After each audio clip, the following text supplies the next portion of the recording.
Okay, so a top official just resigned over the war in Iran, and it has absolutely blown the lid off a huge fight inside the MAGA movement.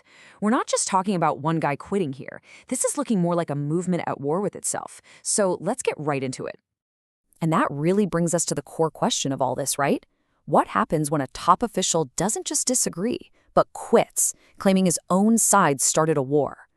The fallout is already throwing Washington into a spin and forcing a really tough conversation inside one of the country's most powerful political movements. All right, first things first. To really get what's happening, you've got to understand this fundamental contradiction. A huge part of the whole America First appeal was, being against these endless, expensive wars overseas. But now, the administration is smack dab in the middle of a conflict in Iran. And listen, this isn't just some quick in and out operation. We're talking 18 days and counting with no obvious end in sight. And the longer it drags on, the more nervous that anti-war part of the base gets. It was basically setting the stage for something big to happen. And that something big? Well, it turned out to be a bombshell resignation. And we're not talking about some junior staffer. No, this was a very senior official, someone right at the center of the entire national security machine. So the guy at the center of this whole firestorm is Joe Kent. And his job title? That's what makes this so wild. He was the director of the National Counterterrorism Center. Think about that. The top counterterror official in the entire country quitting over a war. I mean, that's just huge. It makes his exit incredibly significant. And he definitely didn't just fade away quietly. Nope. He posted his resignation letter for everyone to see, and he was blunt. He basically said, "I cannot in good conscience support this war." That is a direct public shot across the bow at the president's policy. So the big question is, why? Why quit so publicly? Well, his letter lays out this just stunning case against the war. He says, 1, Iran was no immediate threat. 2, the war only happened because of pressure from Israel and its lobby here in the US. He even compares it to the lead up to the Iraq War, saying a misinformation campaign basically duped the administration into trashing its own America First platform. Look, you just knew a public call-out like that wasn't going to be ignored. And sure enough, what we got next was a direct, very public clash between Kent and the president himself.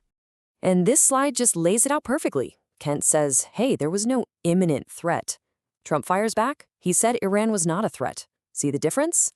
Kent points to pressure from Israel, and Trump just writes him off as weak on security. And the president's final word? It's a good thing he's out. There is absolutely zero middle ground here. They're on two different planets.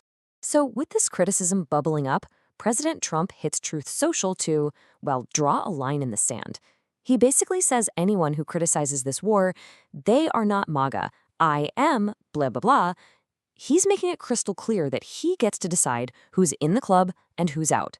It's a classic move to shut down dissent and get his base to fall in line. But to really get the whole picture here, you have to look at Joe Kent himself. And, he's not a simple hero or villain in the story. He's complicated. On one hand, you have this decorated veteran with a very, very personal reason to be anti-war. But on the other hand, he's a total lightning rod for controversy. And this right here, this is maybe the most powerful part of his whole argument. He doesn't just talk policy. He talks about being a Gold Star husband, losing his wife Shannon in Syria back in 2019. So for him, this isn't just an abstract debate. He's framing his opposition as something deeply personal, rooted in this incredible loss. Okay, but then there's the other side of Joe Kent. This is the part that makes things messy. He's a guy who has openly dabbled in some pretty major conspiracy theories, like suggesting the FBI might have been behind January 6th, or calling the whole Russian election interference thing a hoax. On top of that, he's faced accusations of pressuring intel analysts, and, well, he's also a twice-failed congressional candidate. All of this makes him let's just say, a very complicated messenger for this anti-war message. So as you can imagine, a resignation like this doesn't just happen in a bubble. The political aftershocks were immediate and they were wild. We're seeing ripples go out across the entire political landscape, creating these brand new and, frankly, very weird battle lines. I mean, just look at how this scrambled everything. It's nuts. On one side, you've got a major Trump ally, Tucker Carlson, calling Kent the bravest man I know.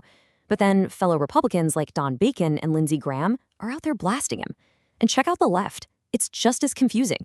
A top Democrat, Mark Warner, basically says, yeah, his record is troubling, but I agree with him on the war. And at the same time, you have people from the Biden administration and liberal pro-Israel groups calling his letter anti-Semitic. It is a complete political free-for-all.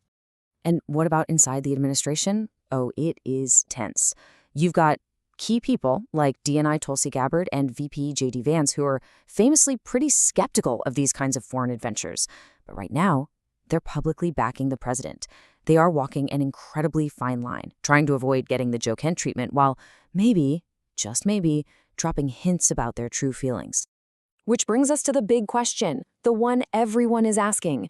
Joe Kent's resignation has, without a doubt, ripped open a huge crack in the foundation. But what is it?